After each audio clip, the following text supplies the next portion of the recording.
You know, the effect of Shirshasana is that the venous blood is brought for purification. So these inverted poses were discovered by our yogis for the simple reason that it must have been found out when the civilization began. We have heard the hypothalamus of the base of the brain, which is the seat of the emotional center. Recently, the science has discovered that the hypothalamus is the one which maintains heat and cold, pleasure and pain, sensing the message. The yogis have divided the brain into 4 parts in Yoga Sutra alone.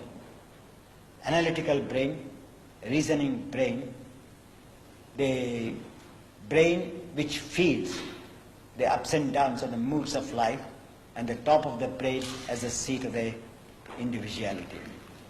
So these 4 lobes are compared. So Vitarka, Vichara, Ananda, Asmita is the part of the brain which Patanjali has explained in the first chapter. So he has dealt with that pose. So similarly, Shirshasana and Sarvangasana, these inverted poses, were found out that we have got 3 nervous systems in our body known as peripheral nervous system, autonomous nervous system, central nervous system.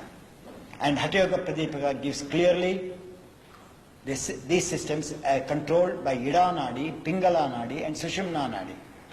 Pingala means solar. Ida means lunar. So Ida means moon. Pingala means sun. We all know about the solar plexus, sympathetic nervous system. So when we are doing our daily work, we draw the energy from the solar system, sympathetic nervous system. And because we draw the energy from the sympathetic nervous system, we get exhausted. Because the solar system draws the energy from the lunar to supply. So when we do the head balance and Sarvangasana, it is the lunar, due to the gravitational pressure, the solar is nullified, now lunar is activized. So it draws the energy, or the parasympathetic nervous system.